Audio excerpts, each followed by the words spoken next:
Hello बच्चों, आज हम वसंत बुक का चैप्टर हिमालय की बेटियां पढ़ेंगे। मैं पहले इसका थोड़ा सा आपको सारांश समझा देती हूँ। इसमें हिमालय पर्वत और नदियाँ उन सब का वर्णन किया गया है। हिमालय पर्वत का मानवीकरण और नदियों का भी मानवीकरण किया गया है। हिमालय पर्वत को एक पिता के रूप में माना गया है और नदियों को उनकी बेटियां माना गया है। अब बच्चों हम इसकी रीडिंग करते हैं। अभी तक मैंने उन्हें दूर से देखा था। बड़ी गंभीर, शांत, अपने आप में खोई हुई लगती थीं। संभ्रांत महिला की भांति वे प्रतीत होती थीं। उनके प्रति मेरे दिल में आदर और श्रद्धा के भाव थे। माँ और दादी, मौसी और मामी की गोद की तरह उनकी धारा में डुबकियाँ लगाया करता। परंतु इस बार जब मैं हिमालय के कंधे पर चढ़ा तो वे कुछ और रूप में सामने थीं। मैं हैरान था कि यही दुबली पतली गंगा, यही यमुना, यही सतलुज समतल मैदानों में उतरकर विशाल कैसे हो जाती हैं। इनका उछलना और कूदना, खिलखिलाकर लगातार हंसते जाना, इनकी यह भावभंगी, इनका यह उल्लास कहाँ गायब हो जाता है मैदान में जाकर। किसी लड़की को जब मैं देखता हूँ, किसी कली पर जब मेरा ध्यान अटक जाता है, तब भी इतना कौतूहल और विस्मय नहीं होता जितना कि इन बेटियों की बाल लीला देखकर। कहाँ ये भागी जा रही हैं?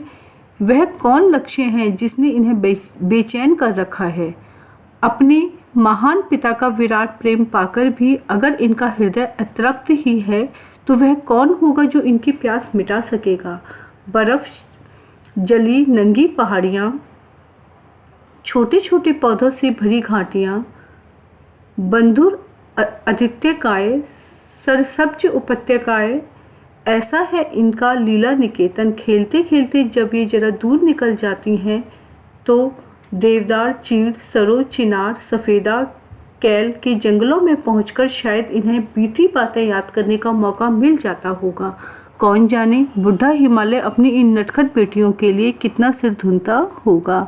बड़ी बड़ी चोटियों से जाकर पूछिए तो उत्तर में विराट मौन के सिवाय इनके पास और रखा ही क्या है। सिंधु और ब्रह्मपुत्र ये दो ऐसे नाम हैं जिनके सुनते ही रावी, सतलुज, व्यास, चनाब, झेलम, काबुल, कपिशा, गंगा, यमुना, सरयू, गंडक, कोसी आदि हिमालय की छोटी बड़ी सभी बेटियां आंखों के सामने नाचने लगती हैं। वास्तव में सिंधु और ब्रह्मपुत्र स्वयं कुछ भी नहीं हैं। दयालु हिमालय के पिघले हुए दिल की एक एक बूंद ना जाने कब से इकट्ठा होकर इन दो महानदों के रूप में समुद्र की ओर प्रवाहित होती रही है। कितना सौभाग्यशाली है वह समुद्र जिसे पर्वतराज हिमालय की इन दो बेटियों का हाथ पकड़ने का श्रेय मिला। जिन्होंने मैदानों में ही इन नदियों को देखा होगा, उनके ख्याल में शायद ही यह बात आ सके कि बूढ़े हिमालय की गोद में बच्चियां बनकर यह कैसे खेला करती हैं। माँ बाप की गोद में नंग धड़ंग होकर खेलने वाली इन बालिकाओं का रूप पहाड़ी आदमियों के लिए आकर्षक भले ना हो, लेकिन मुझे तो ऐसा लुभावना प्रतीत हुआ वह रूप कि हिमालय को ससुर और समुद्र को उसका दामाद कहने में कुछ भी झिझक नहीं होती है। कालिदास के विरही यक्ष ने अपने मेघदूत से कहा था, वेत्रवती यानी कि बेतवा नदी को प्रेम का प्रतिदान देते जाना। तुम्हारी वह प्रेयसी तुम्हें पाकर अवश्य ही प्रसन्न होगी। यह बात इन चंचल नदियों को देखकर मुझे अचानक याद आ गई और सोचा कि शायद उस महाकवि को भी नदियों का सचेतन रूपक पसंद था। दरअसल जो भी कोई नदियों को पहाड़ी घाटियों और समतल आंगनों के मैदानों में जुदा जुदा शक्लों में देखेगा, वह इसी नतीजे पर पहुंचेगा। काका कालेलकर ने इन नदियों को लोक माता कहा है, किंतु माता बनने से पहले यदि हम इन्हें बेटियों के रूप में देख लें तो क्या हर्ज है। और थोड़ा आगे चलिए, इन्हीं में अगर हम प्रेयसी की भावना करें तो कैसा रहेगा। ममता का एक और भी धागा है जिसे हम इनके साथ जोड़ सकते हैं। बहन का स्थान कितने कवियों ने इन नदियों को दिया है।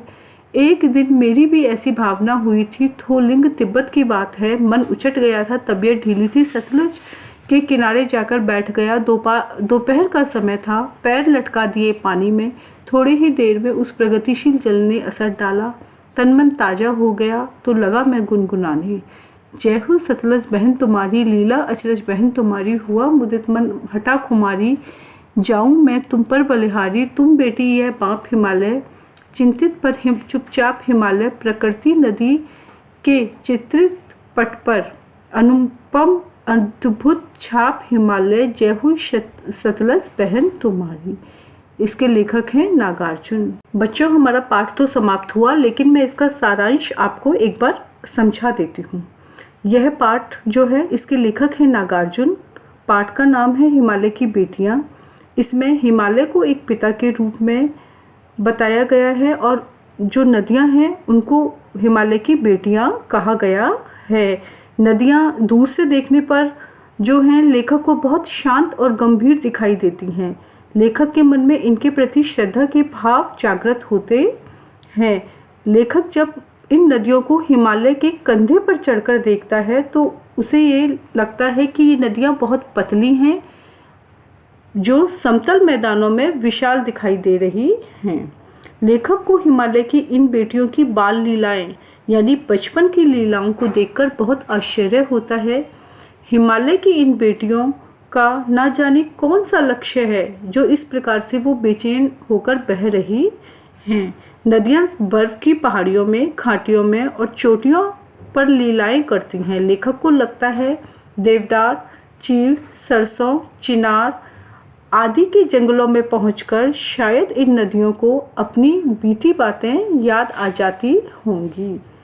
सिंधु और ब्रह्मपुत्र दो जो महानदियां हैं वो हिमालय से निकलकर समुद्र में मिलती हैं, तो हिमालय को ससुर और समुद्र को उसके दामाद कहा गया है। लेखक ने समुद्र को उसके दामाद की संज्ञा दी है।